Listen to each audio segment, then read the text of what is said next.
In the Rockies so high where the air is dry and the sky is the brightest blue, comes a tale of despair on a day so fair, and every word is true. It's a hard life, you know, when the money won't flow, but they say it's worth the fight to live in a place so far from the race, surrounded by beauty and might. Now the men and the boys sit around and enjoy a sip of brew after work, and they bluster and glow with each version they know of why a man went berserk. With a light-hearted joke and a puff on the smoke, the first one starts the song of the day that a man implemented his plan to punish those who'd done him wrong. It was early in June, with the flowers in bloom, when the man known as Ballad of Marv showed the town of Granby he wouldn't be bandied. He said he'd rather starve.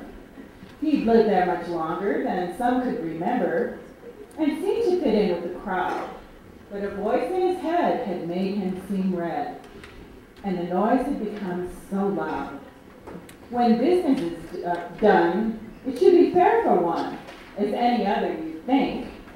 But the powers that be had their rules, you see, and poor Marv fought them all to the brink.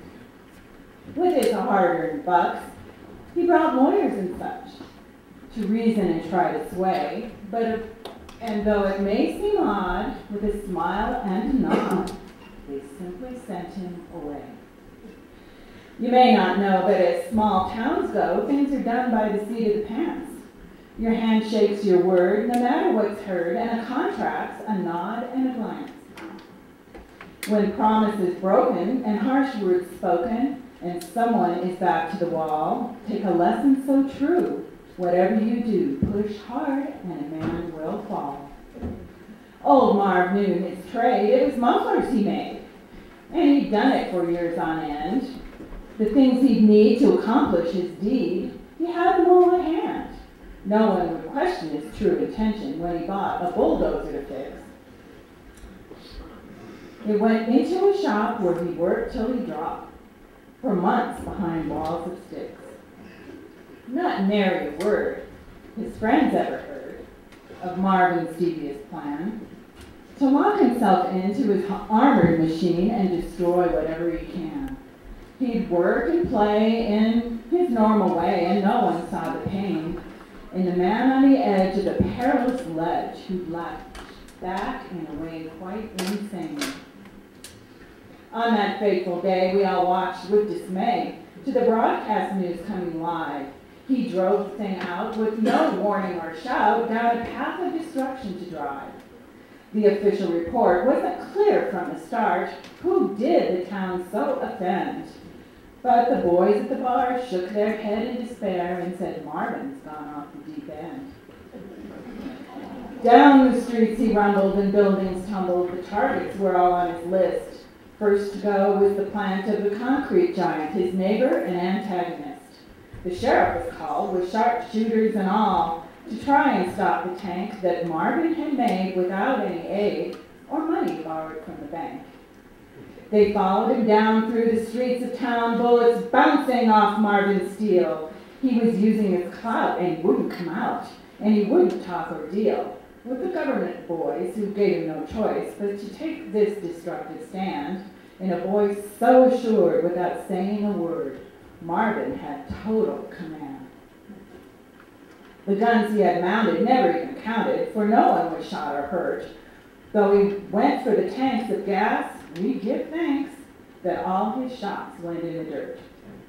He began spouting steam as he rolled over a beam while smashing the old hardware store, and the building support stopped the behemoth short as it fell through the basement floor.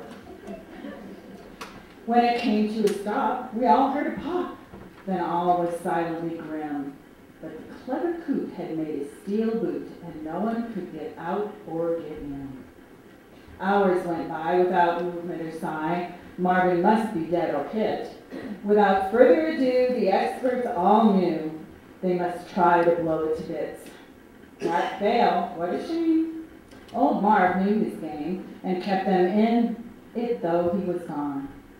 With fear in their lap, could be a trap. They cut through the steel hard as stone. As dawn broke next day, they drove him away, and yes, he'd done himself in. But those that saw still exclaim with awe that his face was lit up with a grin.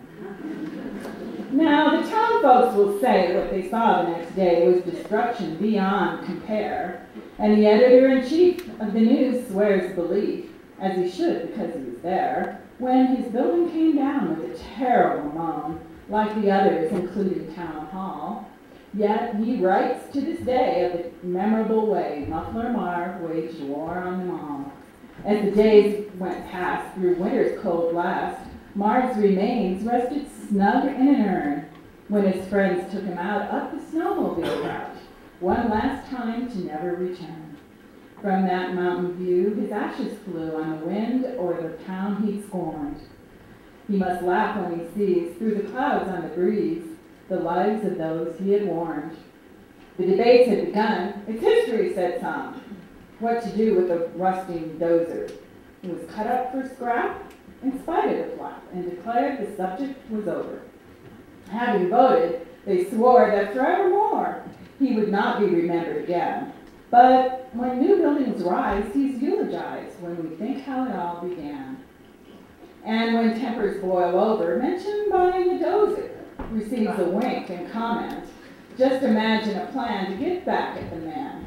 That's having a Marvin moment. In a bar without flair hangs a sign in the air from the Granby Muffler Shop. A reminder to all, you can't fight City Hall, but that doesn't mean we should stop. Still, the men and the boys sit around and enjoy after work a sip of brew. And they bluster and blow. It's a hard life, you know, of the weather and whatever's new. Then someone tells next what they all expect, a tale with many a quirk, of a day in June with the flowers in bloom, when Muffler Marv went berserk.